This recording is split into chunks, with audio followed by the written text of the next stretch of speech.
When I walked into my daughter's sweet 16 birthday party carrying the DNA test results, I never imagined I'd be destroying 2 marriages and shattering 3 families before the cake was even cut.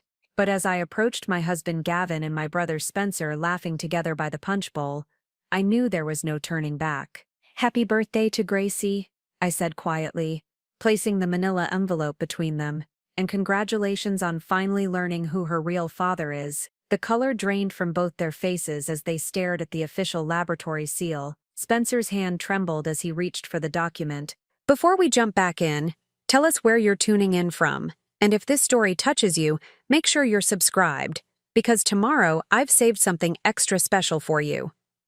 While Gavin stepped back as if the envelope contained a live explosive, the party continued around us. Teenage laughter, music pumping from the speakers, the cheerful chaos of celebration, but in our little corner of the decorated backyard, time had stopped completely. "Olive, what is this?" Gavin whispered, though we all knew exactly what it was. His voice carried that desperate edge of a man, hoping against hope that his worst nightmare wasn't about to come true. I watched my brother Spencer's face transform as he read the results. 15 years of carefully guarded secrets were crashing down around us, and there was nowhere left to hide. The laboratory's clinical language was brutally clear. The alleged father, Gavin Mitchell, is excluded as the biological father of the tested child. However, the secondary sample shows a 99.7% probability of paternity. "How long have you known?" Spencer asked, his voice barely audible above the party noise. Our eyes met, and I saw the exact moment he realized that I knew everything, not just about Gracie's paternity, but about the web of lies that had defined our family for over a decade. "Long enough," I replied, my voice steadier than I felt. "Long enough to understand why my daughter has your eyes, your laugh, your artistic talent. Long enough to figure out why she never seemed to connect with the man she calls dad. Long enough to realize that every family gathering, every holiday, every birthday party has been built on the biggest lie imaginable." Gavin was still staring at the paper, reading and rereading the results, as if the words might somehow rearrange themselves into a different truth. His successful real estate empire, his perfect family image, his role as the devoted father, everything was crumbling in real time. "The night of Mom's funeral," I continued, my voice growing stronger with each word. "When you came over to comfort me while Gavin was stuck at that emergency closing. When we both drank too much wine and made the worst mistake of our lives. Except it wasn't really a mistake for you, was it, Spencer? You'd been planning it." The accusation hung in the air between us like smoke. I could see neighbors starting to glance our way, sensing the tension, but not understanding its source. Mrs. Patterson from next door was helping herself to punch just a few feet away, completely oblivious to the family implosion happening right beside her. Spencer's wife Tamara appeared at his elbow, her face bright with party excitement. "What are you three plotting over here? You look so serious." Her smile faltered as she noticed the expressions on our faces, the manila envelope clutched in Spencer's white-knuckled grip. "Tamara," I said gently, "you need to see this too. You deserve to know the truth about your husband, about why he's been so invested in Gracie's life all these years, about why he insisted on being her godfather, why he never missed a single school play or soccer game, why he set up that college fund for her when she was just 2 years old." Tamara's confusion was genuine and heartbreaking. She looked between Spencer and me, then at Gavin's devastated expression, trying to piece together a puzzle she didn't even know existed. "What truth, Spencer? What is she talking about?" Before Spencer could answer, Gracie herself bounded over, her birthday tiara slightly askew, her face glowing with 16-year-old joy. "Mom, Dad, Uncle Spencer, come on, everyone's waiting for the cake. And Uncle Spencer, thank you again for the art supplies, they're exactly what I wanted." The irony was crushing. Here was my daughter, thanking the man who was actually her biological father, for understanding her artistic passion better than anyone else, including her legal father, who'd never quite grasped her creative soul. She had Spencer's artistic eye, his way of seeing beauty in unexpected places, his ability to capture emotion in simple sketches. All the signs had been there for years, and I'd been too trusting, too naive, too committed to preserving our perfect family image to see them. "In a minute, sweetheart,"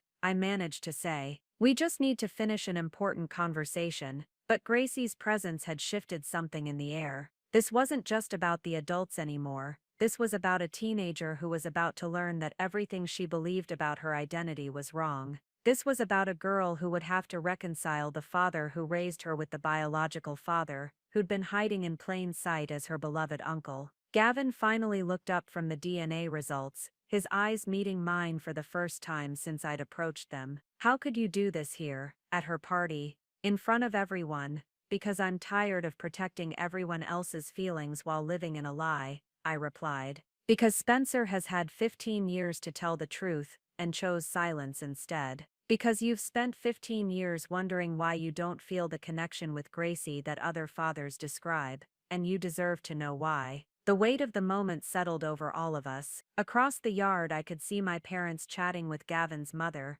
both families blissfully unaware that their carefully constructed world was about to implode. I could see Gracie's friends gathered around the gift table, innocent teenagers who had no idea they were witnessing the beginning of one of the most devastating family revelations imaginable. This was the moment I'd been building toward for months, ever since that routine blood test had sparked the first question. Ever since I'd started noticing the similarities I'd been blind to for years. Ever since I'd finally gathered the courage to seek the truth that would destroy us all. But it was also the moment when I finally stopped being the woman who kept everyone else's secrets, and became the woman who demanded honesty, no matter the cost. The DNA test in Spencer's trembling hands wasn't just proof of Gracie's paternity, it was evidence of 15 years of deception, manipulation, and betrayal that went far deeper than anyone at this cheerful birthday party could possibly imagine. What they didn't know yet was that this was only the beginning. The test results were just the tip of an iceberg that would sink everything we'd all believed about our family, our relationships, and ourselves. But let me take you back to the beginning, before the lies unraveled, before the truth destroyed everything. 6 months earlier, if you had asked anyone in Millbrook Heights about the Hartwell family, they would have painted you a picture of suburban perfection that belonged in a magazine spread. My name is Olive Hartwell, and I thought I had won the lottery of life. At 38, I was married to Gavin Hartwell, one of the most successful commercial real estate developers in our state. Our colonial-style home sat on 3 perfectly manicured acres in the most exclusive neighborhood in town, complete with a swimming pool, tennis court, and the kind of landscaping that required a full-time gardener. Gavin was everything a woman was supposed to want in a husband. Tall, distinguished, with salt and pepper hair that made him look like a CEO from Central Casting. He drove a black BMW, wore custom-tailored suits, and had the kind of quiet confidence that came from never having failed at anything important. His business, Hartwell Development Group, had transformed our small city's skyline with luxury condominiums and upscale shopping centers. The local newspaper had featured him on their cover twice, calling him the man building tomorrow's Millbrook. We'd met when I was 21, fresh out of college with a degree in interior design that I'd never really used. Gavin was 25 then, just starting his real estate career, full of ambitious dreams and 5-year plans. I fell for his determination, his unwavering belief that hard work could create any life you wanted. He made me feel safe, protected, like I could build something beautiful and lasting with him. Our wedding was featured in the society pages, 300 guests, an outdoor ceremony at the Millbrook Country Club, and a reception that people still talked about 15 years later. I wore my grandmother's pearl necklace and carried white roses from my mother's garden. Gavin's best man was his business partner Miles Richardson, and my maid of honor was my college roommate Edith, who flew in from California. Everything was perfect, exactly as we'd planned. The early years of our marriage were a whirlwind of success and growth. Gavin's business expanded rapidly, and we moved from a modest starter home to increasingly impressive properties. I threw myself into being the perfect corporate wife, hosting dinner parties for his clients, organizing charity fundraisers for the hospital auxiliary, maintaining our home like a showcase property. I had a housekeeper, a personal trainer, and a calendar filled with garden club meetings and volunteer committees. But the one thing that eluded us was the family we'd always planned to have. Month after month, year after year, we tried to conceive. We underwent every test, tried every treatment. Preparing and narrating this story took us a lot of time, so if you are enjoying it, subscribe to our channel. It means a lot to us. Now back to the story. Followed every piece of advice from a growing team of fertility specialists. The failures were crushing, each negative pregnancy test a small death that chipped away at our carefully constructed happiness. Gavin handled the fertility struggles the way he handled every challenge, with research, specialists, and an unwavering belief that the right strategy would eventually succeed. He approached our baby-making efforts like a business plan, tracking ovulation cycles, scheduling intimate moments, turning our bedroom into a clinical environment focused on one singular goal. "We just need to be patient," he would say, after each disappointment, his hand briefly touching my shoulder before he returned to his laptop or newspaper. "The doctors say there's no medical reason it shouldn't happen." But I could see the frustration in his eyes, the way he'd look at his business partner Miles, who had 3 children, with something that looked almost like envy. The isolation of infertility was something I hadn't expected. While our friends were filling their homes with cribs and car seats,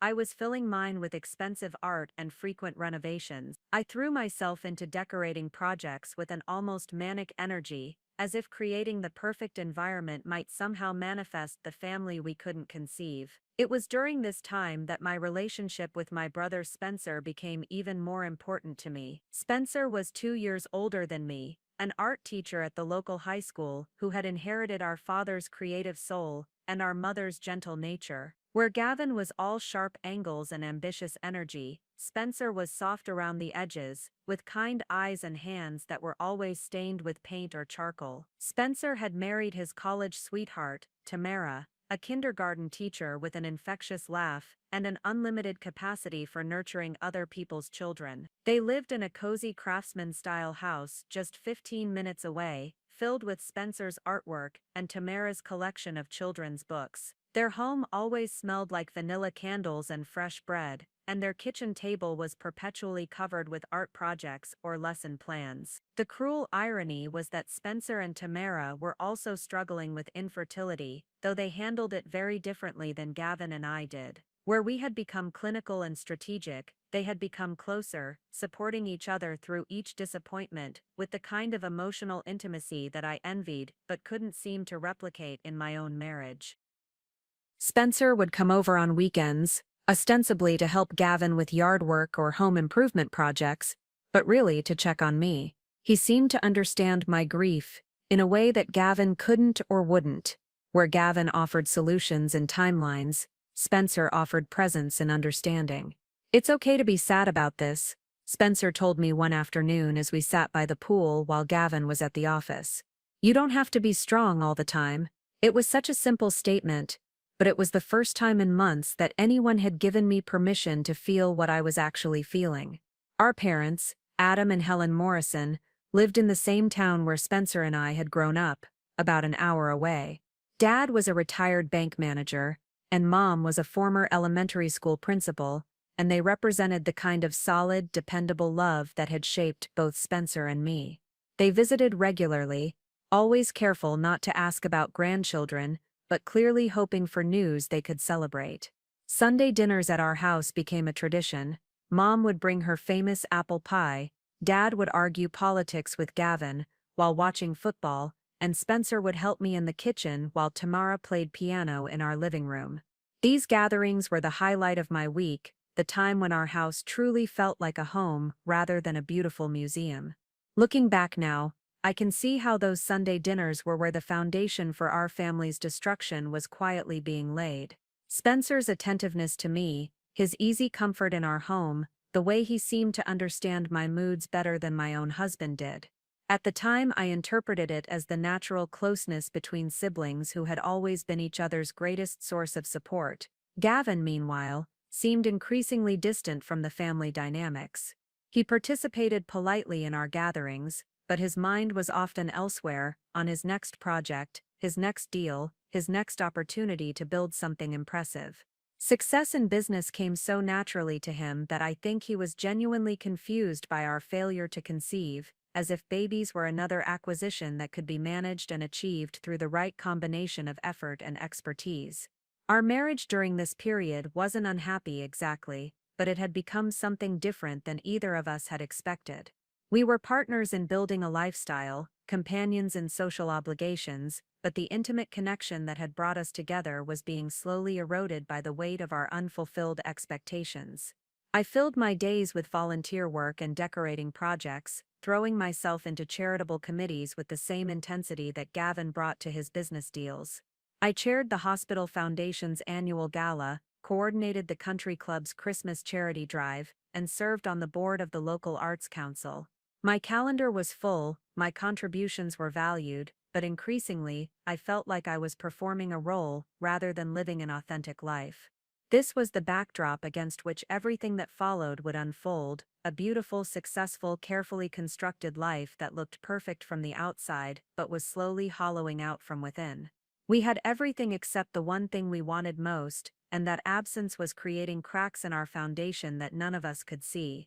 What I didn't know then was that the solution to our problems was about to arrive in the most devastating way possible, and that the brother who had been my greatest source of comfort would become the architect of my family's destruction.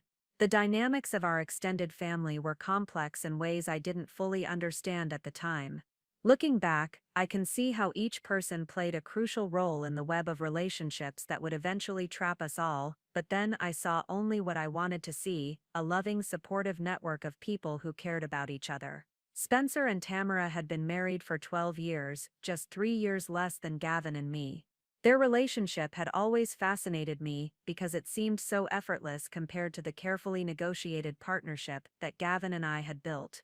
Where Gavin and I scheduled our conversations around his business meetings and my committee obligations, Spencer and Tamara seemed to exist in a constant state of comfortable communication. Tamara was one of those naturally nurturing people who made everyone around her feel cared for. She had soft brown hair that she usually wore in a simple ponytail, and she favored flowing skirts and cardigans that made her look like she'd stepped out of a children's book illustration. Her kindergarten classroom was legendary among parents in town, a magical space filled with reading nooks, art stations, and the kind of creative chaos that somehow produced remarkable learning outcomes. What I found most remarkable about Tamara was her ability to mother everyone else's children while dealing with her own fertility struggles. She never showed resentment or bitterness when her classroom filled with 5-year-olds whose parents took their ability to conceive for granted. Instead, she poured all her maternal instincts into those children, becoming a second mother to dozens of kids over the years. "I get to love them all," she told me once when I asked how she managed to stay positive. "Maybe not forever, but for that precious year when they're discovering how to read and write and think about the world. That's not nothing." Spencer's relationship with his students was equally profound though different in nature. As the high school art teacher, he worked with teenagers who were trying to figure out who they were and where they belonged in the world. He had a gift for seeing potential in kids that other teachers had written off, for finding ways to connect with the angry ones, the shy ones, the ones who felt like they didn't fit anywhere else. His classroom was a sanctuary, walls covered with student artwork, classical music playing softly in the background, and Spencer moving between easels with his characteristic gentle guidance. "Art isn't about talent," he would tell his students. "It's about honesty. If you can be honest about what you see and what you feel, you can create something meaningful." The irony of that statement would later haunt me. Spencer's influence extended beyond his own students. He had started an after-school art program for middle schoolers, organized community art shows, and even taught weekend workshops for adults. His dedication to nurturing creativity in others was genuine and infectious. Gavin often joked that Spencer could probably convince anyone to pick up a paintbrush and discover hidden artistic talents. Miles Richardson, Gavin's business partner, was another key figure in our social circle. Miles was everything Gavin wasn't: loud, gregarious, the kind of man who filled every room he entered with his booming laugh and endless stories. Where Gavin approached business with methodical precision, Miles relied on charm and intuition. Somehow, their opposing styles created a partnership that had built one of the most successful development companies in the region. Miles was married to a woman named Carol, a former marketing executive who had left her career to raise their 3 children, twin boys who were now in college, and a daughter who was a senior in high school. Carol had the kind of effortless confidence that came from never having doubted her place in the world. She volunteered at the country club, organized charity events, and seemed to glide through life without ever encountering the kind of struggles that had defined my experience. The Richardson family represented everything Gavin and I thought we wanted. Their house was always filled with the chaos of family life, sports equipment scattered in the mudroom, refrigerator covered with schedules and photos, the comfortable disorder that came from actually living in a space rather than just maintaining it. Carol often tried to include me in conversations about parenting challenges and teenage drama, but there was always an awkward moment when she remembered that I didn't have children of my own to contribute to the discussion. She meant well, but her pity was almost harder to bear than outright insensitivity would have been. My parents, Adam and Helen Morrison, occupied a special place in our family ecosystem. They had been married for 42 years and represented the kind of enduring partnership that both Spencer and I aspired to create in our own marriages. Dad was a quiet man who expressed his love through practical actions, fixing things that were broken, maintaining the yard with meticulous care, remembering everyone's favorite meals and preparing them without fanfare. Mom was the emotional center of our family, the one who remembered birthdays and anniversaries, who called when someone was sick, who somehow knew when you needed encouragement before you knew it yourself. She had retired from her job as an elementary school principal 5 years earlier, but she still taught occasionally, and volunteered as a literacy tutor at the local library. Both my parents adored Gavin, seeing in him the stability and success they had always wanted for their daughter. Dad respected Gavin's business acumen, and often sought his advice about investments and financial planning. Mom appreciated Gavin's polite attentiveness, and his obvious devotion to providing for me, even if she sometimes seemed to sense that something was missing in our relationship. Their love for Spencer was different but equally deep. They were proud of his teaching career and his artistic talents, but I sometimes caught them worrying about his financial future.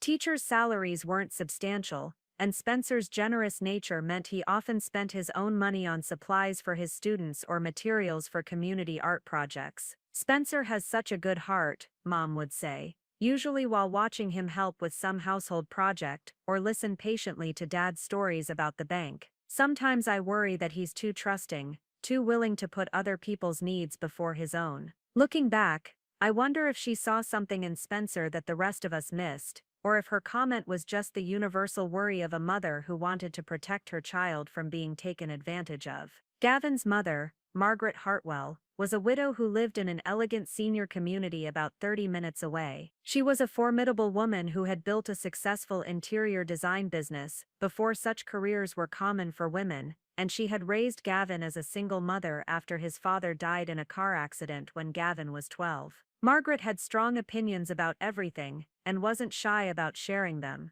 She approved of me in principle. I came from a good family, had received a proper education, and understood the social obligations that came with marrying into a family of substance. But she also made it clear that she expected me to produce grandchildren, and as the years passed without that happening, her disappointment became increasingly difficult to ignore. "In my day," she would say with pointed significance, "couples didn't wait so long to start their families. Time has a way of running out when you're not paying attention."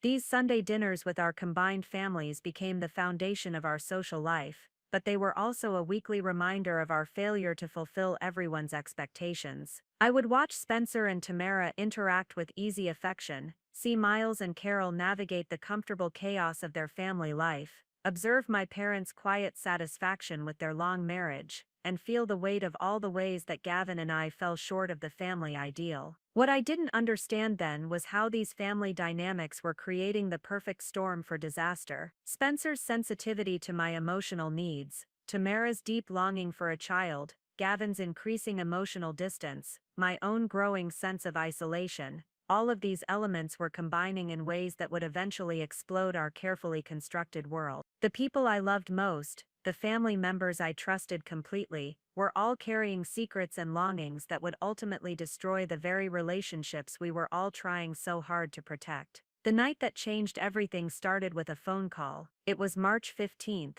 and I was preparing dinner when the hospital called about my mother's massive heart attack. "Mrs. Hartwell, you need to come immediately," the nurse said. "Your mother is in critical condition." Spencer arrived within an hour, still in his paint-stained teaching clothes. Gavin called around 9, stuck in an emergency closing meeting. "I'm so sorry, honey, but Miles really needs me here. This deal could make or break our quarter." His absence felt like abandonment. Spencer noticed immediately. There's always an important deal with Gavin, isn't there? For 3 weeks, Spencer and I managed the crisis together, while Gavin contributed what he could between business obligations. We spent long hours in waiting rooms, sharing memories and fears. Spencer became my primary emotional support. "You would have been an amazing mother," Spencer told me one evening. It filled a need I didn't realize I had. Gavin never acknowledged my maternal instincts. The night Mom died, Spencer held me as I collapsed into sobs. The night before the funeral, he came to help organize the reception. Gavin was working late again. We drank wine, shared our grief, and crossed a line that would change everything forever. 6 weeks later, staring at a positive pregnancy test, the timing made paternity impossible to ignore. Gavin and I had been intimate twice during Mom's death, perfunctory encounters. But that night, with Spencer, had been passionate and unprotected. The pregnancy should have brought joy after years of trying to conceive. Instead, it brought terror. Every prenatal appointment felt like maintaining a lie. When Gracie was born, she looked nothing like Gavin. Dark hair where his baby pictures showed baldness. Different eye shape. As she grew, the similarities to Spencer became undeniable. His way of tilting her head, wrinkling her nose, studying light and shadow with artistic intensity.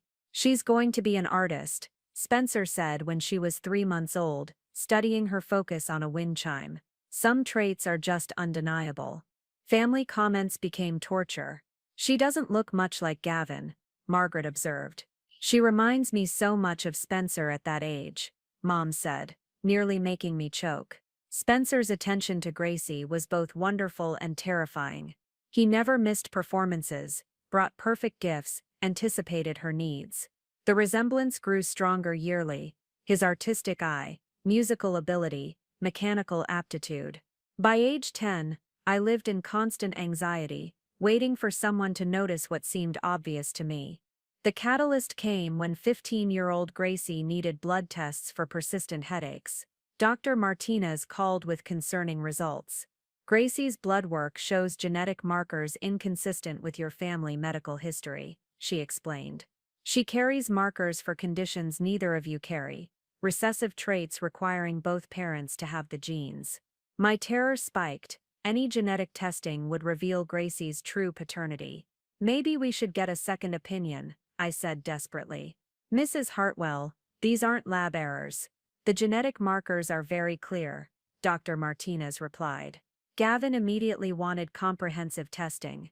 "If there are genetic factors affecting Gracie's health, we need to know everything." I scheduled genetic counseling, knowing I was setting in motion events that would destroy my marriage. Janet Crawford explained they'd compare Gracie's results to both parents' genetic samples. "About 2 weeks for initial results, then an additional week for comparative analysis," she said. 3 weeks until the truth would be revealed in irrefutable scientific evidence. I researched Spencer's family medical history, his grandmother's lactose intolerance, his father's medication sensitivities, all traits that would serve as evidence of his biological connection to Gracie. The die was cast. Soon everyone would learn our family was built on a lie. While waiting for results, I gathered evidence for a truth I desperately didn't want revealed. Going through photo albums with honest eyes, the similarities were undeniable. A picture from Gracie's 5th birthday showed her and Spencer with identical expressions, same eye crinkles, head tilts, mouth positions. Spencer's high school yearbook photos revealed he'd looked remarkably similar to 15-year-old Gracie. Same dark hair, thoughtful eyes, artistic intensity. Gracie's baby book showed my desperate attempts to connect her to Gavin. "Gracie has Daddy's determination," I'd written. "Her musical ability must come from Daddy's side." But Gavin had no musical talent. Spencer played multiple instruments with perfect pitch. I'd saved all Gracie's artwork chronologically. Compared to Spencer's portfolio, The similarity in style was unmistakable, same understanding of light and shadow, color relationships, emotional expression. Researching genetic testing confirmed my fears. Modern tests determine paternity with 99.9% accuracy. Once the truth emerged, there would be legal ramifications, financial consequences, emotional devastation extending far beyond my marriage. I started having panic attacks, racing heart, difficulty breathing, impending doom. Every family interaction felt loaded with hidden meaning. Gavin's faith in handling whatever the tests revealed was heartbreaking. The evidence phase was ending, giving way to devastating revelation that would destroy everything I'd protected. The call came at 9:47 a.m. on a Thursday morning. I was in the kitchen making coffee when my phone rang, and I knew immediately from the caller ID that this was the moment I'd been dreading for weeks. "Mrs. Hartwell, this is Janet Crawford, from the Genetic Counseling Center. Could you and your husband come in this afternoon to discuss Gracie's test results?" My hands were shaking so badly I could barely hold the phone. "Is everything okay? Can't you just tell me over the phone?" "I prefer to discuss genetic test results in person," Janet said carefully. "There are some findings that require explanation, and I want to make sure you both understand the implications." The word implications sent a chill through me. "What kind of findings?" "I'll explain everything when you're here. Can you come in at 2 o'clock? The 4 hours between that phone call and our appointment were the longest of my life. Gavin was in back-to-back meetings and couldn't be reached, so I spent the morning pacing through our house, replaying 15 years of lies, and wondering how I was going to explain everything to him. When Gavin finally called me back around noon, his voice was distracted and businesslike. "Sorry, honey, I was in a conference call with investors." "What did the genetic counselor want?" "She wants to see us both this afternoon. She wouldn't tell me anything over the phone." "Probably just standard procedure," Gavin said, but I could hear the concern creeping into his voice. "I'll pick you up at 1:30. The drive to the Genetic Counseling Center was silent, except for the radio playing softly in the background. Gavin was focused on the road, but I could see him glancing at me occasionally, probably wondering why I looked so pale and nervous. Janet Crawford's office was designed to be calming, soft lighting, comfortable chairs, tissues strategically placed on every surface. She was a woman in her 50s with kind eyes, and the sort of gentle demeanor that probably served her well when delivering difficult news to families. "Thank you both for coming in," she began, settling behind her desk with a thick folder. "I want to start by saying that Gracie is a healthy young woman with no genetic conditions that pose immediate health risks." The relief on Gavin's face was immediate, but I knew this was just the setup for something much worse. "However," Janet continued, "the genetic testing has revealed some unexpected findings regarding family relationships that I need to discuss with you." My mouth went completely dry. This was it. The moment when 15 years of lies would finally be exposed. Janet opened the folder and pulled out several charts covered with complex genetic data. "Gracie's genetic profile shows clear maternal inheritance from you, Mrs. Hartwell. But there are significant inconsistencies when we compare her genetic markers to those of her presumed father." Gavin leaned forward in his chair. "What kind of inconsistencies, Mr. Hartwell?" "Based on the genetic analysis, there is a 0% probability that you are Gracie's biological father." The words hung in the air like a physical presence. I watched Gavin's face transform from confusion to shock to something approaching devastation. His mouth opened and closed several times, but no sound came out. "That's impossible," he finally whispered. "Olive and we were trying to conceive for years. Gracie is our daughter." Janet's voice remained gentle but firm. "I understand this is shocking news. Genetic testing is extremely accurate, and these results have been verified through multiple analyses. Mr. Hartwell, you are not Gracie's biological father." Gavin turned to look at me, his eyes searching my face for an explanation that would make sense of what we'd just heard. "Olive, how is this possible? We've never." He couldn't finish the sentence. I felt like I was drowning. The moment I'd been dreading for 15 years had finally arrived, and I had no choice but to tell him the truth that would destroy our marriage. "Gavin," I said quietly, "there's something I need to tell you. Something you need to tell me." His voice was rising now, the shock giving way to anger. "My wife just told me that our daughter isn't mine, and you have something to tell me. Janet intervened diplomatically. Perhaps you'd like some privacy to discuss this? I can step out of the room.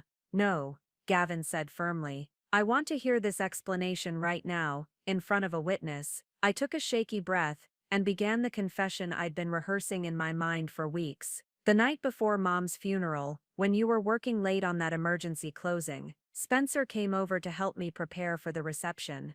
Gavin's face went very still. Spencer, my brother-in-law Spencer. We'd both been drinking wine, and we were both emotional about Mom's death, and I couldn't look at him anymore.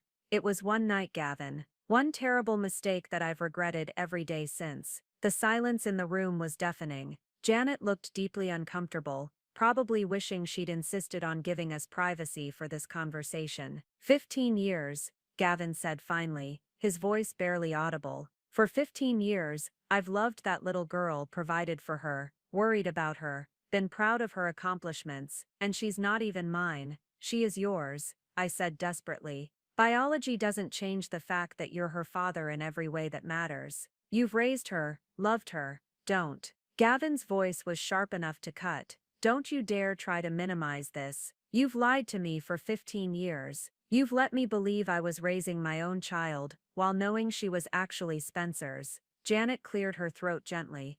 I should mention that if you'd like to pursue additional genetic testing to identify the biological father, we can certainly arrange that. That won't be necessary, Gavin said coldly. I think we've heard enough to understand the situation. He stood up abruptly, his chair scraping against the floor. I need some time to process this. Gavin, please, I said, reaching for his arm.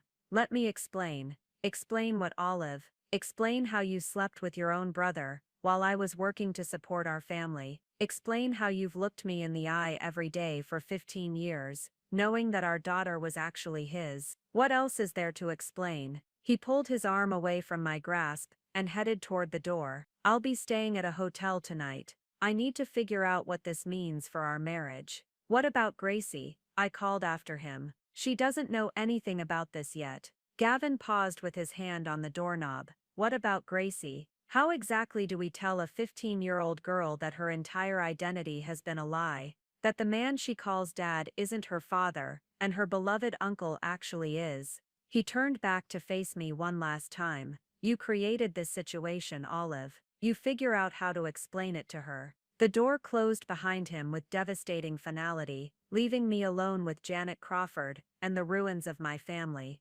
Mrs. Hartwell, Janet said softly, would you like me to provide you with some resources for family counseling? This kind of revelation can be extremely traumatic for everyone involved.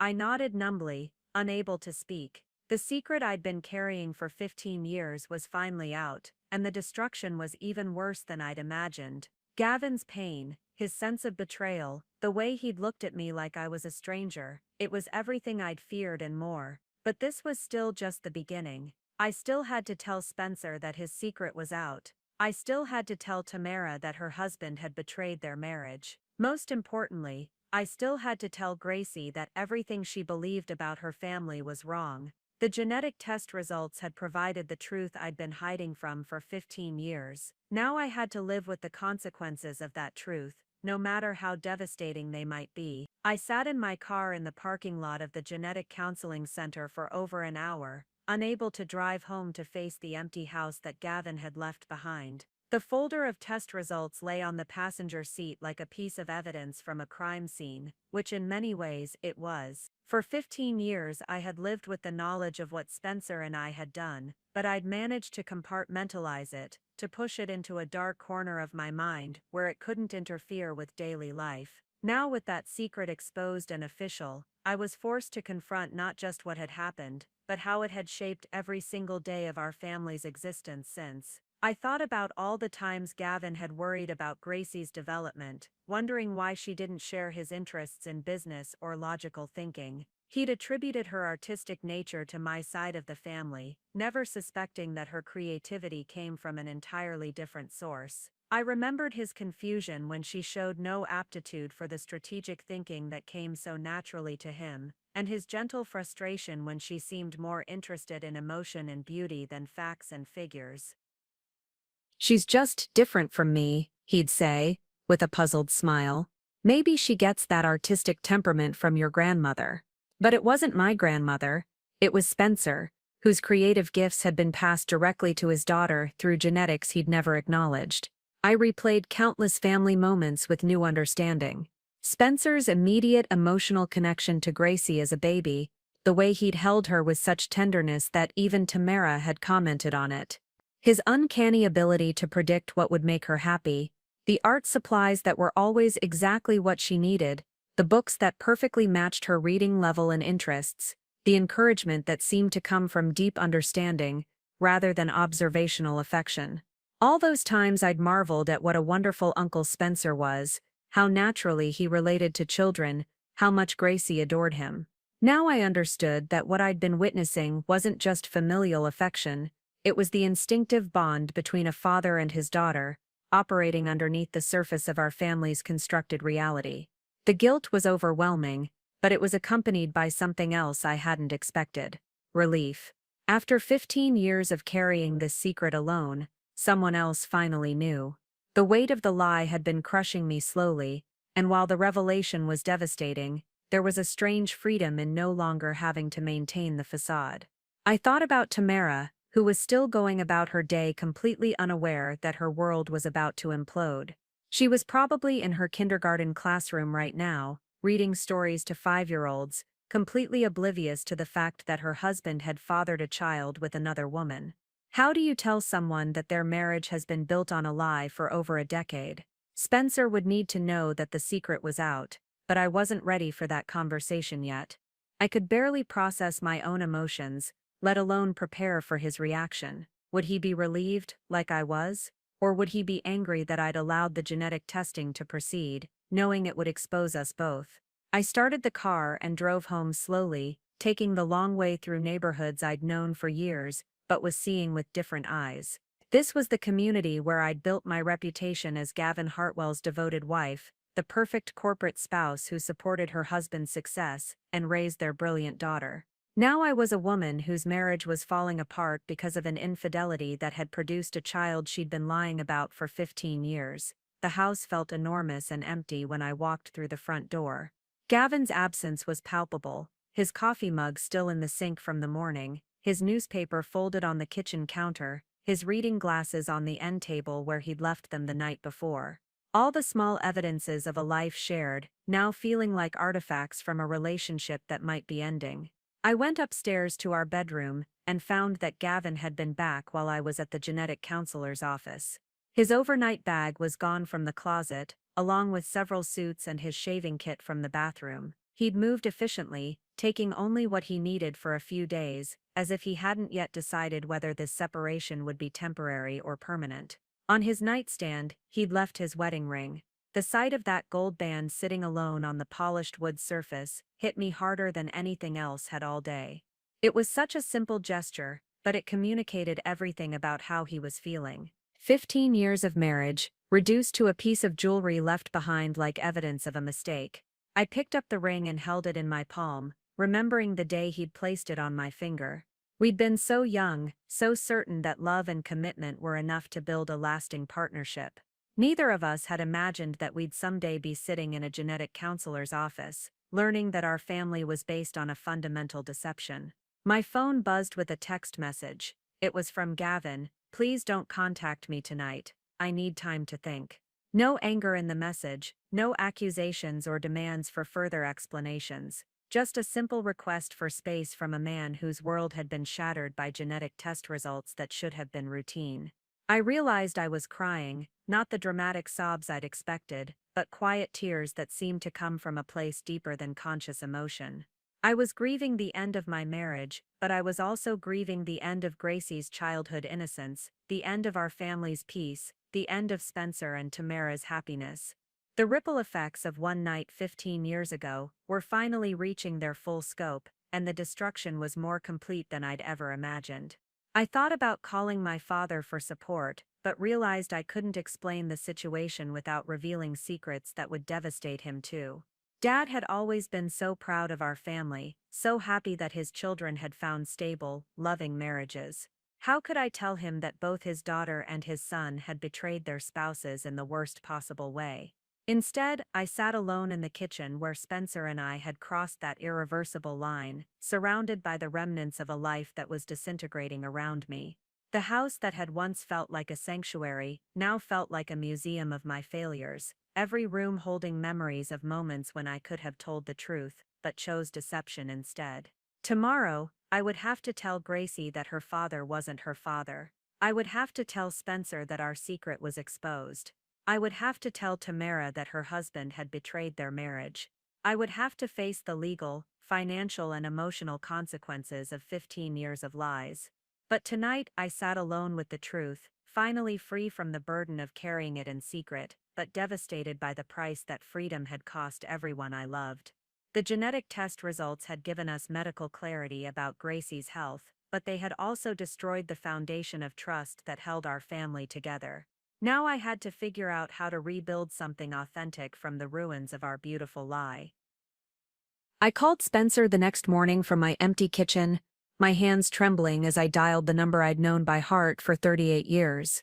It was Friday, and he would be in his classroom preparing for the day's art lessons, probably arranging supplies and reviewing lesson plans with the same methodical care he brought to everything he did. Olive, his voice was surprised when he answered. Is everything okay? You don't usually call me at school. Spencer, I need to see you. Today, it's urgent. What's wrong? Is it Dad? Is he okay? The concern in his voice was genuine, and for a moment I felt the familiar comfort of my brother's care. But that comfort was about to be destroyed by what I had to tell him. Dad's fine. This is about something else. Something that can't wait. There was a pause, and I could hear students talking in the background. I have classes until 3, but I could meet you after that. What's this about, Olive? The genetic testing results came back yesterday. The silence on the other end of the line stretched so long that I wondered if the call had dropped. Finally, Spencer spoke, and his voice was barely above a whisper. And, meet me at Riverside Park at 3:30, the bench by the pond where we used to feed the ducks when we were kids. Olive, 3:30, Spencer. Come alone. I hung up before he could ask more questions, before the conversation could continue in a direction that might be overheard by his students or colleagues. The last thing Spencer needed was for this revelation to become public before we could figure out how to handle it. The hours until our meeting crawled by with agonizing slowness. I cleaned the house obsessively, did 3 loads of laundry, and reorganized my closet. Anything to keep my hands busy and my mind occupied. But nothing could distract me from the conversation I was about to have with my brother. Riverside Park held so many memories from our childhood. Spencer and I had spent countless afternoons there with our parents, feeding breadcrumbs to the ducks, climbing on the playground equipment, having picnics on the grass. It seemed fitting to have this conversation in a place that represented the innocence we'd lost the night we conceived Gracie. I arrived early and sat on the bench, watching the ducks glide across the pond's surface with the kind of peaceful determination I envied. Spencer appeared at exactly 3:30, his face drawn with worry as he approached across the grass. He looked older than I remembered, as if the years of carrying our secret had aged him in ways I'd never noticed. His hair had more gray at the temples, and there were lines around his eyes that spoke of sleepless nights and constant anxiety. Olive, he said, as he sat down beside me, please tell me this isn't what I think it is. I pulled the folder of genetic test results from my purse and handed it to him without a word. I watched his face as he read through the clinical language that had destroyed my marriage the day before. 0% probability, he read aloud, his voice hollow. Gavin isn't her father. No, I said quietly. But you are. 99.7% probability of paternity. Spencer closed the folder and stared out at the pond for a long time. When he finally spoke, his voice was filled with a mixture of grief and resignation. How did Gavin take it? He left me, moved out yesterday afternoon, left his wedding ring on the nightstand like it was contaminated. Spencer flinched as if I'd struck him. Olive, I'm so sorry, I never wanted this to happen. Neither did I, but it has happened. 15 years later, it's finally caught up with us. What about Gracie? Does she know? Not yet. I have to tell her this weekend. I have to explain to a 15-year-old girl that her entire identity has been built on a lie. Spencer put his head in his hands, and I could see his shoulders shaking slightly. This is going to destroy Tamara. She's been trying so hard to get pregnant, and now she's going to find out that I already have a child with another woman. When are you going to tell her? Tonight, I guess. I can't keep this secret from her any longer, especially now that it's going to come out anyway. He looked up at me with tortured eyes. How do I explain this to my wife, Olive? How do I tell the woman I love that I betrayed her with my own sister-in-law? The word betrayed hung between us like an accusation. Because that's what we'd done. We'd betrayed our spouses, our families, and ourselves in one night of weakness that had shaped 15 years of lies. Do you ever regret it? I asked quietly. Not just the consequences, but the act itself. Spencer was quiet for a long time, watching a mother duck lead her ducklings across the pond in a perfect line. I regret the pain it's caused everyone. I regret the lies we've had to tell. But regret Gracie's existence? How can I regret the most amazing person I've ever known? It was the first time in 15 years that Spencer had openly acknowledged his paternal feelings for Gracie, and hearing him say it out loud was both heartbreaking and oddly comforting. She's going to need you, I said. When all this comes out, when Gavin decides he can't be her father anymore, she's going to need to know that her biological father wants to be part of her life. What if Tamara leaves me? What if I lose my marriage and my job when this becomes public? Then you'll still have Gracie, and she'll need you more than ever. Spencer reached into his jacket pocket and pulled out his wallet. From it, he extracted a small photograph, a picture of Gracie at her 8th birthday party, laughing as she tried to blow out candles on a cake that was too big for her breath to extinguish. I've carried this for 7 years, he said softly. Tamara thinks it's just because I'm a devoted uncle, but the truth is I couldn't bear not having her picture with me. The admission broke something open inside me. For 15 years, Spencer had been living with the knowledge that he had a daughter he couldn't claim, watching her grow up and achieve milestones he could never publicly celebrate as her father. What happens now? He asked. Now we tell our spouses the truth. We tell Gracie the truth. We face whatever consequences come from 15 years of deception. I stood up from the bench, suddenly exhausted by the weight of everything we had to do.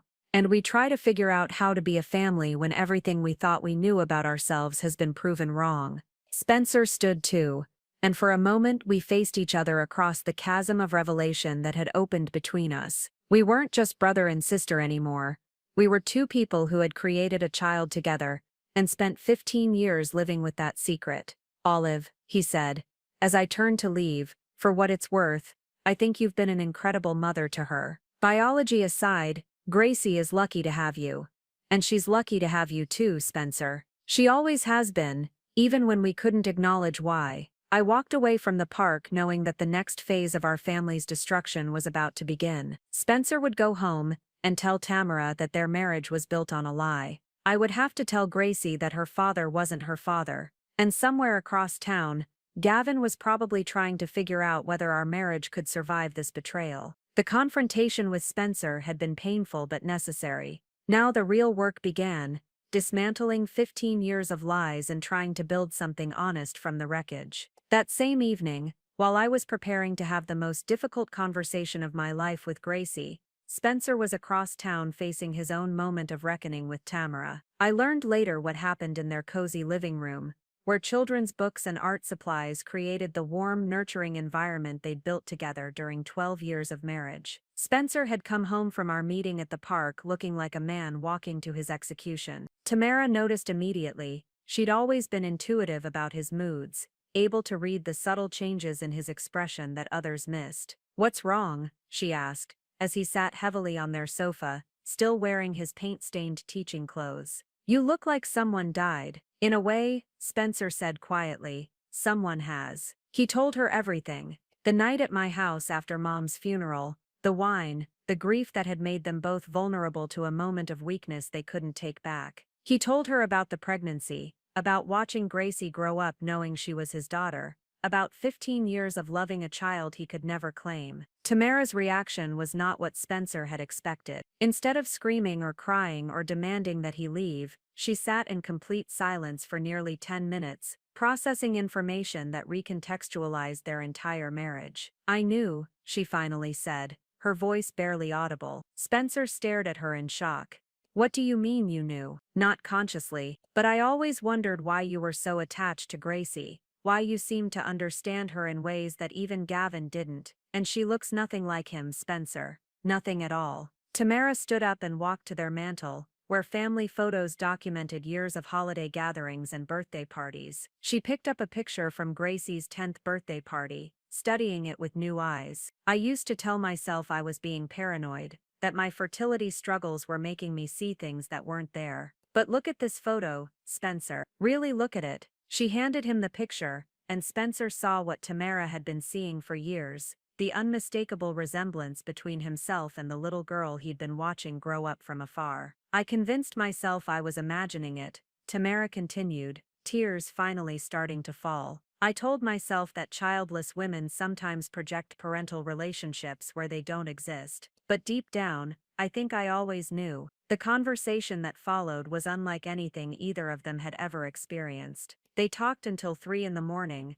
working through 15 years of unspoken suspicions, unacknowledged resentments, and the strange relief that comes when a terrible truth is finally acknowledged. Meanwhile, across town, I was facing my own revelations about who had known what, and for how long. After Spencer left the park, I'd driven to Dad's house, knowing I needed to prepare him for what was about to become public knowledge about our family. I found him in his workshop behind the house, refinishing an antique chair with the same methodical patience he brought to everything. At 72, Dad was still strong and sharp, but I could see how Mom's death had aged him in ways that went beyond simple grief. "Olive," he said, looking up from his sandpaper with surprise. "This is unexpected. Everything okay?" I sat down on his workbench, surrounded by the tools and wood shavings that had been part of his retirement happiness. "Dad, I need to tell you something that's going to be very difficult to hear." His face immediately grew serious. "Is it Gracie?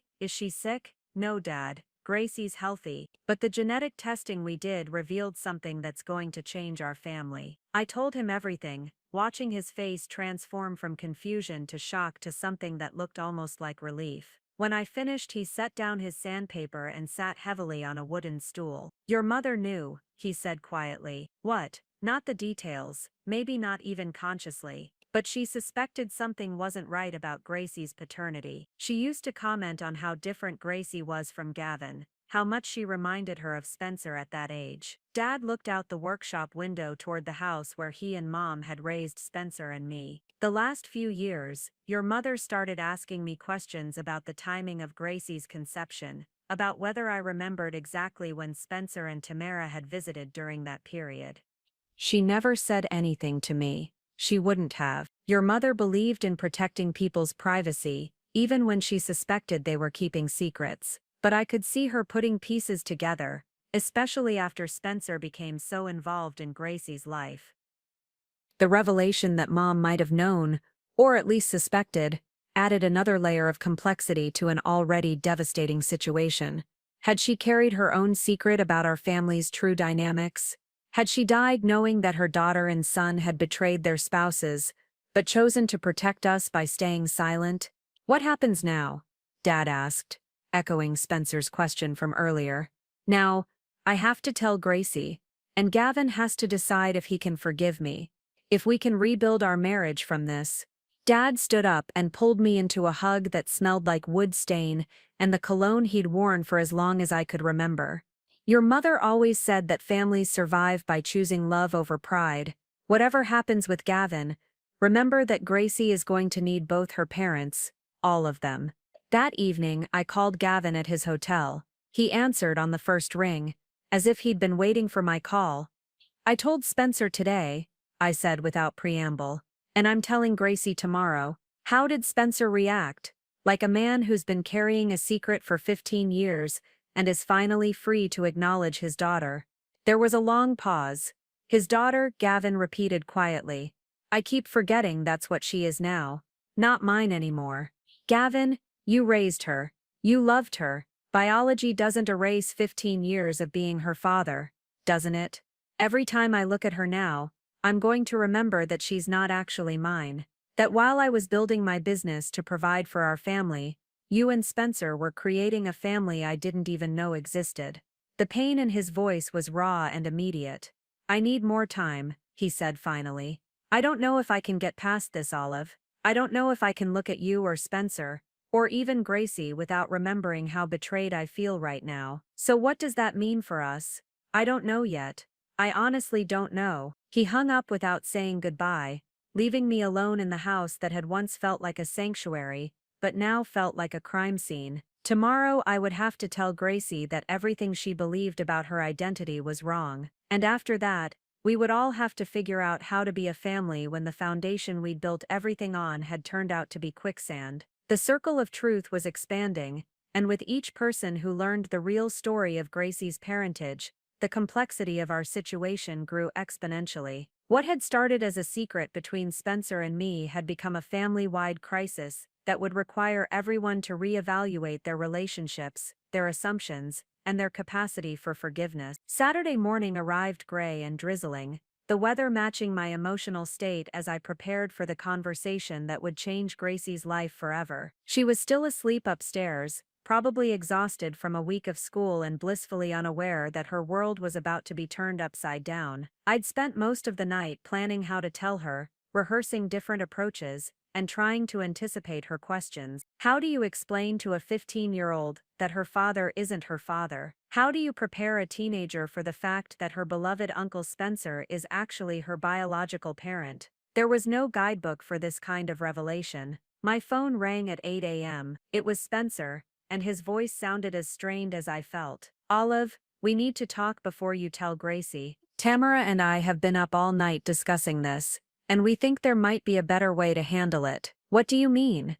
Can you meet us for coffee? The diner on Maple Street, in an hour? I agreed, partly because I was desperate for any guidance on how to navigate this impossible situation, and partly because I was terrified of having the conversation with Gracie alone. The diner was nearly empty when I arrived, just a few early morning regulars reading newspapers and drinking coffee. Spencer and Tamara were sitting in a corner booth, looking like they'd been through an emotional war zone. Tamara's eyes were red from crying, but there was something in her expression that looked almost like relief. "Thank you for coming," Tamara said as I slid into the booth across from them.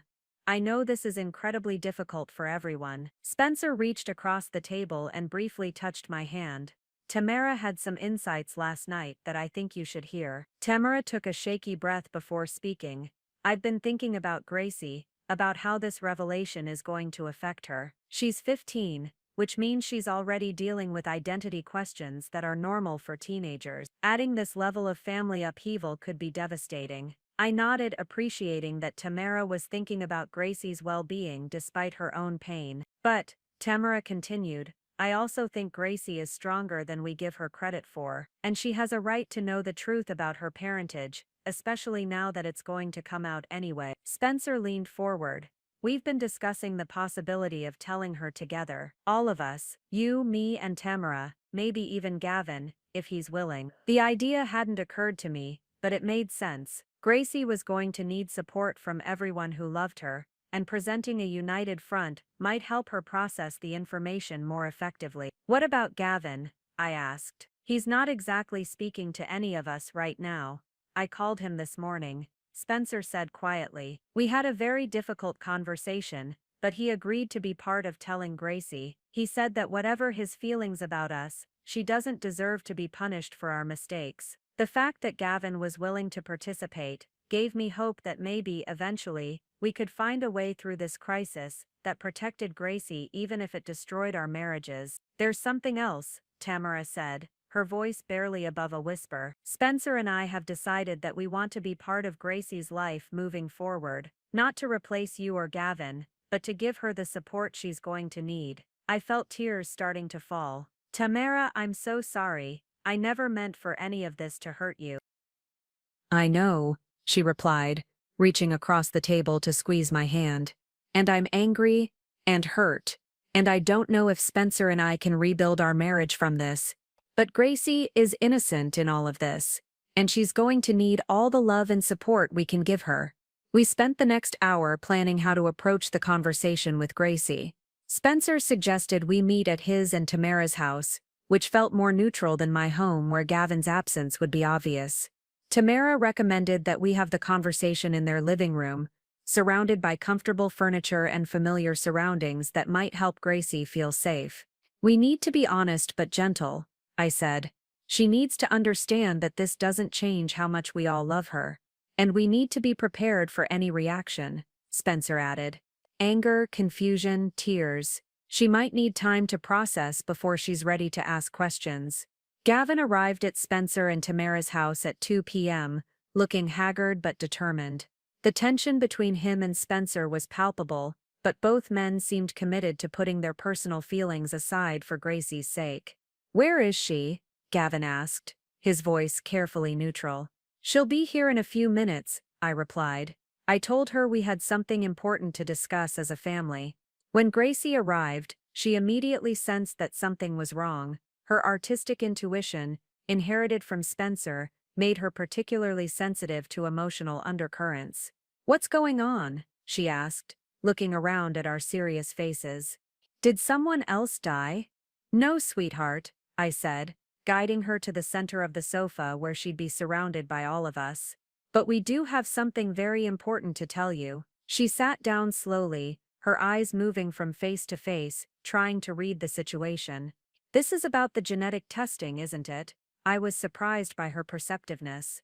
"How did you know?" "Because Dad's been staying at a hotel for 2 days, and Uncle Spencer looks like he's been crying, and Aunt Tamara keeps staring at me like I'm going to break." She looked directly at me. "Just tell me, Mom. Whatever it is, just tell me." So I did. With Gavin holding one of her hands and Spencer sitting nearby, with Tamara providing gentle support and all of us united in our love for her, despite the chaos of our adult relationships, I told Gracie the truth about her parentage. I explained about the night Spencer and I had made a terrible mistake while we were grieving Mom's death. I told her about the genetic testing that had revealed the truth we'd been hiding for 15 years. I explained that Gavin was still her father in every way that mattered, but that Spencer was her biological parent. Gracie listened to everything without interrupting, her face cycling through expressions of confusion, shock, and something that might have been understanding. When I finished, she sat in silence for several minutes, while we all waited for her reaction. Finally, she looked up at Spencer with tears in her eyes. "So you're really my dad?" "Biologically, yes," Spencer said softly. "But Gavin raised you, loved you, provided for you. He's your father too." Gracie turned to Gavin. "Are you going to stop being my dad now?" "Never," Gavin said firmly, and for the first time since the revelation, his voice carried absolute certainty. "You're my daughter, Gracie. DNA doesn't change that." The conversation that followed was unlike anything any of us had experienced.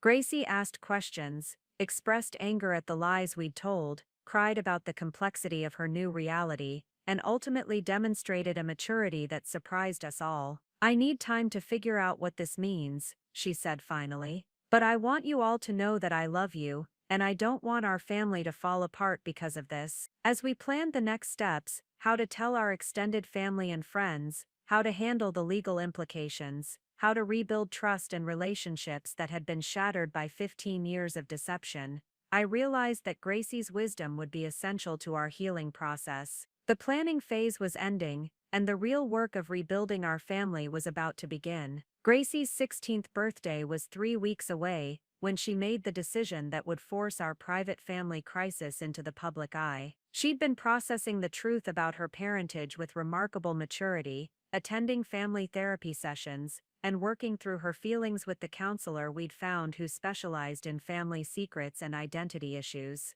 But teenagers, even mature ones, sometimes make impulsive decisions when they're trying to assert control over situations that feel overwhelming. And Gracie's decision was bigger than any of us could have anticipated. "I want to have my birthday party," she announced during one of our family meetings at the therapist's office. "A big one, and I want to invite everyone, Grandpa Gavin's mom, all our family friends, everyone who's been part of my life." Spencer looked concerned. "Gracie, are you sure you're ready for that?" A lot of people are going to have questions about why your dad and mom aren't living together anymore. Let them have questions, Gracie said, with the kind of fierce determination I recognized from both Spencer and myself. I'm tired of feeling like I'm something to be ashamed of. I'm tired of everyone tiptoeing around the truth like it's going to break me. Gavin, who had been attending these sessions despite the pain it caused him to be in the same room with Spencer and me, leaned forward in his chair. What exactly are you proposing, sweetheart? Gracie took a deep breath, and I could see her gathering courage for what she was about to say. I want to tell everyone the truth, at my party. I want to stop living in this weird limbo where some people know and others don't, where everyone's whispering and wondering but nobody's talking openly. The silence in the therapist's office was deafening. Dr. Patricia Santos, our counselor, had been helping us navigate this crisis for 3 weeks, but even she looked surprised by Gracie's proposal. Gracie, I said carefully, that's a very big decision. Once you tell people publicly, you can't take it back. Good, She replied firmly. I don't want to take it back. This is my life, and I want to own it instead of hiding from it. Tamara, who had been quietly supportive throughout this entire process despite her own pain, spoke up. What would you want to say, exactly? How would you tell people? I'd tell them the truth. That genetic testing revealed that Spencer is my biological father, but that Gavin raised me and will always be my dad too, that families can be complicated and still be filled with love, that I'm not ashamed of who I am or where I came from. The conviction in her voice was unmistakable. She'd clearly been thinking about this for weeks, planning how she wanted to handle the revelation. Spencer looked at his daughter, and it was remarkable how natural that word had become, with obvious pride and concern. Are you prepared for how people might react? Some of them might not understand, some might judge us all pretty harshly, then those aren't the kind of people I want in my life anyway. Gracie said simply. Over the next 2 weeks, we planned what would become known in our family as the birthday party that changed everything. Gracie insisted on handling the invitations herself, calling or texting everyone personally to invite them to what she described as a very special celebration where I have something important to share. The RSVPs came back with surprising enthusiasm. Our extended family, Gavin's business associates, neighbors, school friends, Spencer's teaching colleagues, everyone seemed intrigued by the mysterious nature of the invitation. Margaret, Gavin's mother, called me directly. Olive, what is this child planning? She sounded so serious on the phone, almost formal. She has something she wants to share with everyone, I said, sticking to the agreed-upon response. Something important about our family. Is this about you and Gavin separating? Because honestly, dear, if you think a birthday party is the appropriate venue for announcing a divorce, it's not about divorce, Margaret. You'll understand when you hear what Gracie has to say. Miles Richardson, Gavin's business partner, was more direct when he cornered Gavin at the office. What the hell is going on, Gavin? Carol's convinced Gracie's pregnant or something equally dramatic. And why are you staying at a hotel? Are you having a midlife crisis? Gavin had perfected a response that was technically truthful while revealing nothing. Gracie discovered something about our family through genetic testing, and she wants to share it with everyone at once, rather than having individual conversations. The day of the party arrived with perfect spring weather, sunny and warm, ideal for the backyard celebration Gracie had planned. She'd insisted on handling all the decorations herself, creating an artistic arrangement of balloons and flowers that reflected her creative sensibilities. By 3 p.m., our backyard was filled with 60 people representing every aspect of our family's life over the past 16 years. Dad was there, looking nervous but supportive. Margaret held court near the punch bowl, clearly fishing for anyone who would talk to her. Miles and Carol Richardson chatted with Spencer's teaching colleagues, everyone trying to piece together why this birthday party felt so significant. Gracie had asked me to introduce her, which felt appropriate since I was the one who had created this situation in the first place. At 4 p.m., I called for everyone's attention. Thank you all for coming to celebrate Gracie's 16th birthday. I began, my voice surprisingly steady despite my racing heart. Before we sing happy birthday, Gracie has something she'd like to share with all of you. Gracie stepped forward, wearing a sundress she'd chosen specifically for this moment, something that made her look mature and confident. Spencer stood on one side of her, Gavin on the other, and Tamara and I flanked them, presenting a united front, despite the complexity of our relationships. "I want to thank everyone for being here today," Gracie began, her voice carrying clearly across the yard. "You've all been part of my life in different ways, and it means everything to me that you're here for this moment." She paused, looking around at the faces of people who had known her since she was a baby, people who had celebrated every birthday and milestone with our family. "A few weeks ago, I had some genetic testing done for medical reasons, and the results revealed something unexpected about my family, something that my mom and Uncle Spencer have been keeping secret for 16 years. I could see people leaning forward, sensing that something significant was about to be revealed. The testing showed that Gavin, my dad, isn't my biological father. Spencer is." The silence that followed was unlike anything I'd ever experienced. 60 people processing information that recontextualized 16 years of family relationships, birthday parties, holiday gatherings, and casual interactions. Then Margaret's voice cut through the silence like a knife. "What exactly are you saying, child?" Gracie looked directly at her grandmother, her voice steady and clear. "I'm saying that my mom and Spencer conceived me during a difficult time in both their marriages, that Gavin has been my father in every way that matters, but that Spencer is my biological parent, and that I'm proud to have so many people who love me, even when the situation is complicated." The explosion of conversation that followed was immediate and chaotic. Some people rushed to hug Gracie, others approached Spencer and me with expressions ranging from shock to disapproval. A few guests gathered their things and left without saying goodbye. But through it all, Gracie stood in the center of it, fielding questions and comments with the poise of someone twice her age, supported by the adults who had all chosen to put her well-being above their own discomfort. The climactic revelation was over, but the real work of rebuilding our family's public identity was just beginning. The aftermath of Gracie's announcement was like watching a social earthquake in real time. Within minutes of her revelation, our backyard had divided into distinct groups: those who rushed to offer support, those who stood frozen in shock, and those who quietly gathered their belongings and headed for the exit. Margaret was the first to recover her voice, and her reaction was exactly what I'd feared. "Olive Morrison Hartwell," she said, using my full name like an accusation. "How dare you put this family through such a scandal, and to announce it at a child's birthday party of all places?" Before I could respond, Gracie stepped between us. "Grandma Margaret, this was my decision. Nobody forced me to tell everyone. I chose to because I'm not ashamed of who I am or where I came from." "You should be ashamed," Margaret snapped, her proper exterior cracking completely. "Your mother has made a mockery of our family name, and she gestured wildly toward Spencer, "your uncle, or whatever he is now, has betrayed the trust of everyone who ever respected him."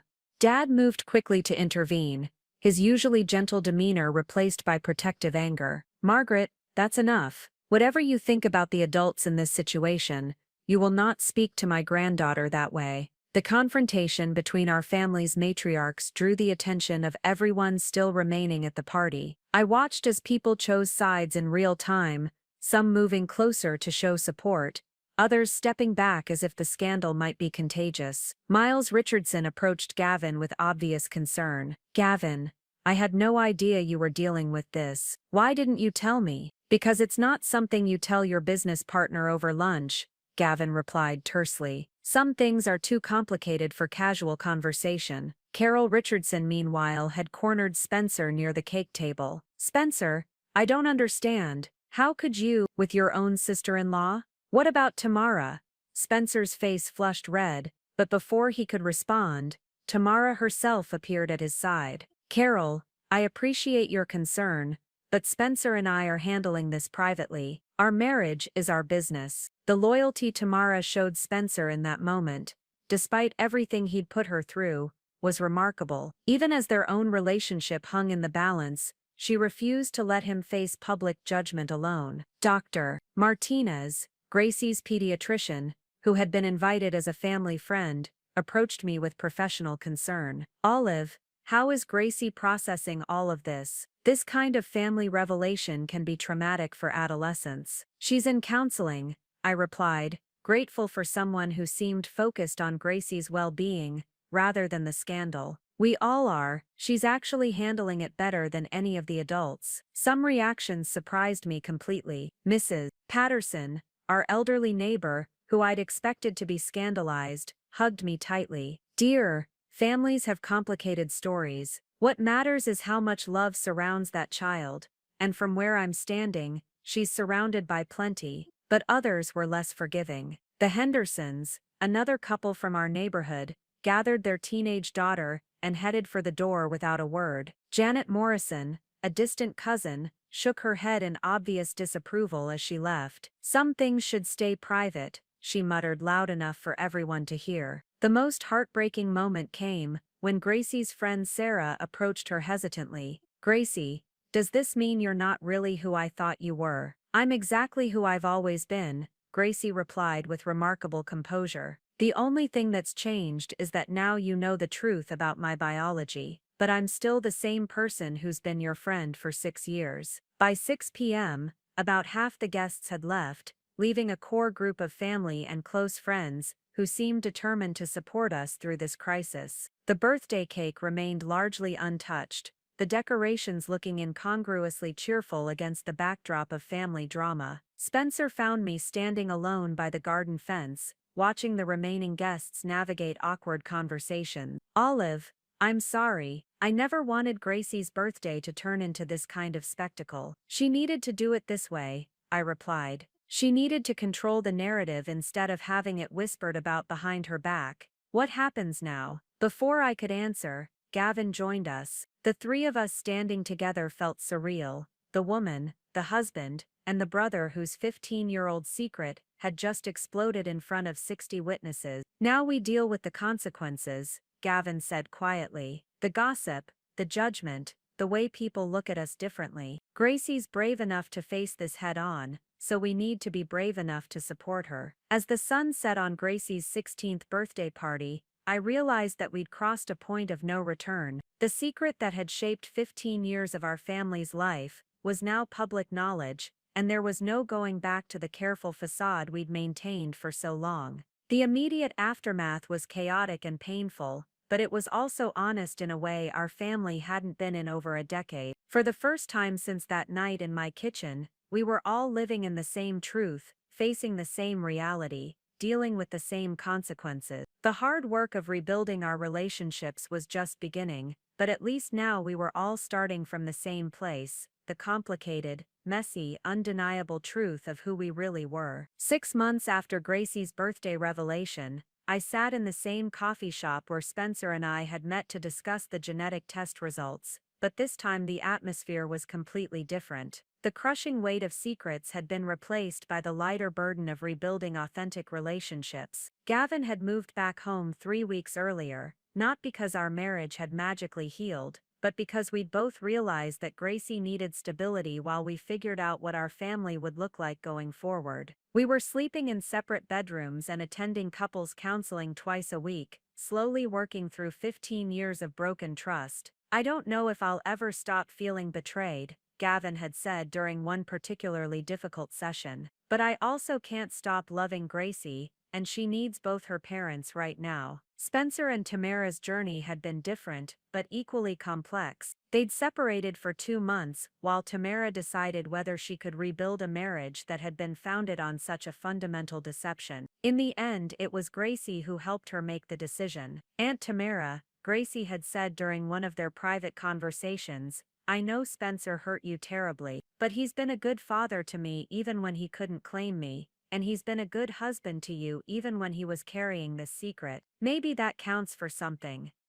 Tamara had moved back home in September, and she and Spencer were doing the slow work of rebuilding trust. More importantly, Tamara had embraced her role as Gracie's stepmother, with the same nurturing instincts she brought to her kindergarten classroom. I always wanted to be a mother, she told me recently. I just never imagined it would happen this way. The most remarkable transformation had been in Gracie herself. The burden of carrying family secrets had lifted from her shoulders, replaced by a confidence and authenticity that radiated from everything she did. Her art had become more expressive, her friendships deeper, her entire approach to life more honest. She'd started a blog about complex families and identity, writing with wisdom beyond her 16 years about the difference between biological families and chosen families, about the power of truth over comfortable lies, about the resilience that comes from facing difficult realities head-on. Some people think my family is scandal, she'd written in her most popular post. I think we're proof that love doesn't always follow traditional patterns, but it's real regardless of how it's structured.